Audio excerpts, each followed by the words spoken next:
אחרי חודש ההתקדשות, כבנים של מלך מלכי המלכים, זכינו לראות את המקובלים בטהרתם, בערב ראש השנה בתיקון המיוחד, וביום כיפורים הקדוש, עם ספרי התורה של רשב"י, זכותו תגן עלינו ועליכם.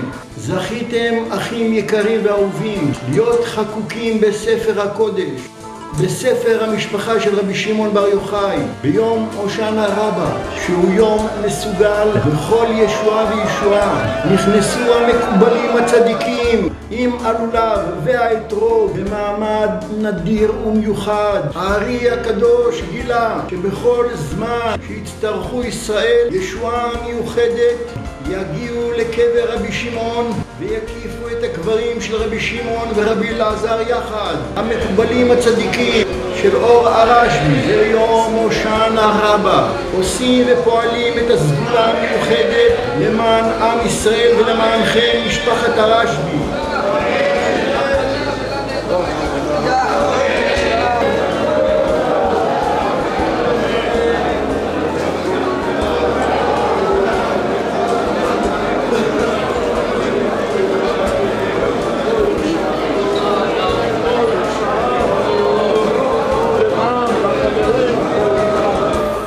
עמדו המקובלים והזכירו בדמעות ובבכיות כל שם ושם של כל אחד ואחת במשפחת אור הרשב"י, להתפקד בדבר ישועה ורחמים בעת ההושענות הקדושות, כדי שתזכו כל הישועות הנצרכות לכם, הן ברוחניות, הן בגשמיות, פרנסה, ילדים, בריאות, כל מה שיהודי צריך. כל נמשך מהסגולה הנפלאה שפעלו המקובלים באותו יום שהקיפו את הקברים הקדושים של רשב"י ובנו.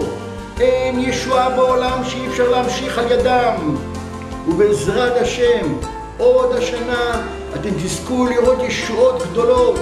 כל מה שתבקשו הכל יתקבל, ותראו בעיניכם את הישועה, כי ישועת השם כהרף עין.